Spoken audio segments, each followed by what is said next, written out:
Guys, Deluded Q, I'm back again. Obviously, Arsenal on Sunday we play away. New Year's Eve we play away to West Brom at the Hawthorns. Now we know what we need to do. We beat them in September, if I remember correctly, and Lacazette scored. We know we need to win.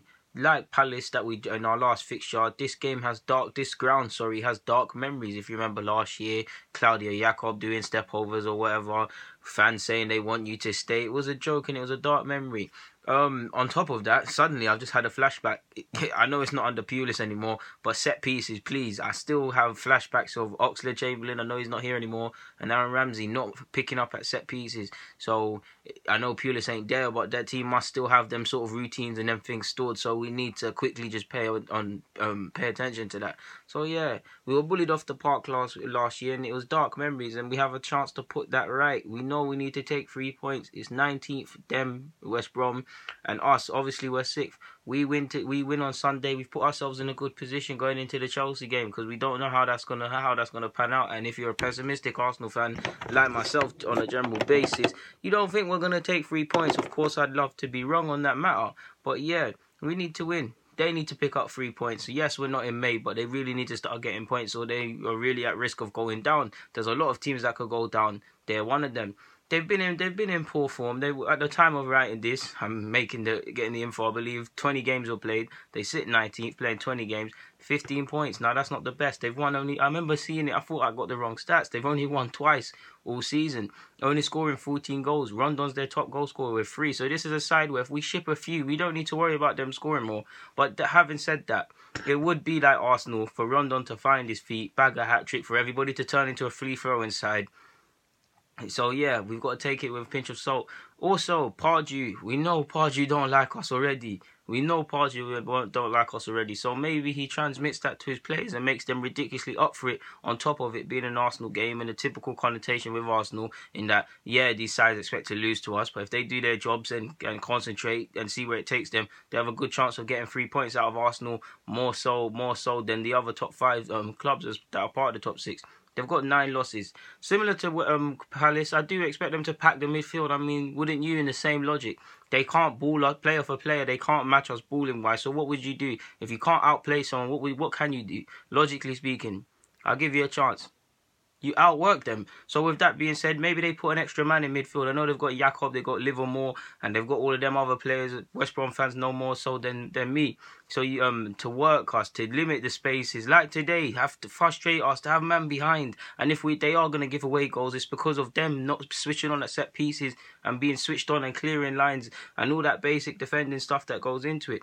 That being said, West Brom, every time I've looked at them on Match of the Day or watched them, they do make some silly mistakes. There's been incidences. I've seen Hugazi, McLean, Nyom to name an example. Obviously, the keeper Foster, that have made silly individual errors that have led to goals. So maybe if we press them, they're low on confidence and we're away from home. If we press them, if we force these mistakes, if one goes in being a goal and we force them to make a mistake and one goes in, potentially the floodgates can open. We need to silence the crowd. I say this in every away game. Silence the crowd. We've won 3 games on the road. This is a chance to make it 4. And I know it will still be shocking that we've only won 4 away games, and that's not anyone that wants to get in the top 4 win any major titles. That's not what they should be doing. But yeah, you have a chance to better that. So yeah, we need to go against them and move serious. They better us on yellow cards. Not that there's anything, not even that makes sense. They just get more yellow cards than us. At the time of making this, 41 to our 28 or something like that. So they're more likely to be dirty than us, to give away fouls, to tactical fouls and things like that. We've conceded 23. They've conceded 27. So it is very equal. It's very equal on that front. Obviously, tackles is very even as well, but they better us. They have 320. We have 309. Clean sheets, of course. It's even kind of even. We've got 9, they've got 6. There's a lot. I mean, we should be winning this, but when you look beyond the sense that we're Arsenal and they're West Brom, it should be a tight game. I expect to batter them if I'm honest, but what expects and what happens shouldn't be. They're low on confidence. They're a relegated side. Any other side that is seriously on crud or seriously trying to get top 4, goes there and handles business. That being said, I'm so sure they frustrated Liverpool. I can't remember if it was away from home or at Anfield, or if it was at the Hawthorns.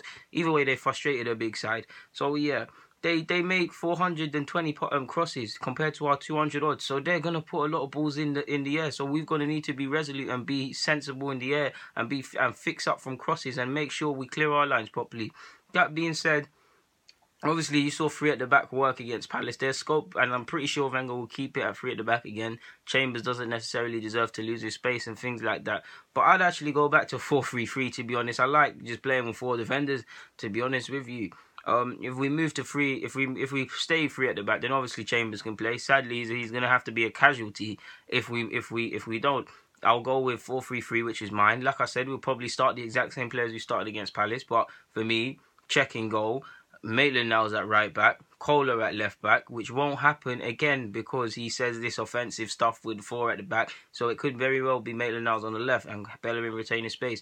But like I said, Maitland-Niles on the right, Kohler on the left, centre half Mustafi and Koscielny, midfield three of Maitland-Niles, Jack Wilshere and Mesut Ozil. Xhaka, I don't know for his injury status. He played on for a little bit, but then he came off. I don't know if it was a dead leg, a hamstring, a groin. I hope it's the worst. I mean, the worst. I hope it's the least time-consuming injury, and I hope he gets back. I'm fearing the worst.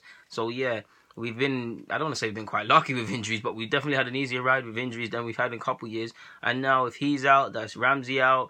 Wilshere, touch wood, but I mean, you know how these things go.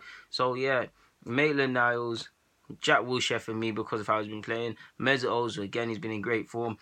I think we have to go with Iwobi. If we put a choice out on the flanks, out of him and Walcott or Welbs. Right now, I'm going with Iwobi. I don't feel Welbs has justified the start at the moment. Theo neither goes for him as well. Same goes for him, should I say. So Iwobi, Alexis Sanchez, you saw what he did against Palace, and he's just going to have to play at least until January. He's there, and Lacazette. So to recap, if it's my way, Maitland-Niles at right back, left back Kohler, in goal Cech, Kohler, Koscielny and Mustafi at centre half, three in midfield the three, Jack Wilshere, Maitland-Niles and Mesut Ozil, Iwobi, Lacazette and Alexis Sanchez complete the front three. 4-3-3. But like I said, I expect to see the same players and the same lineup and formation that played against Palace go again at the Hawthorns. So yeah, man. Like I said, man, I've previewed the game. There's not much more to be said on that front, man. Yeah, guys, Deluded Gooner, YouTube's N'Golo Kante. I'm signing out. Thank you very much for watching. Subscribe, follow me on my socials, link in the description. I'm out. Thank you.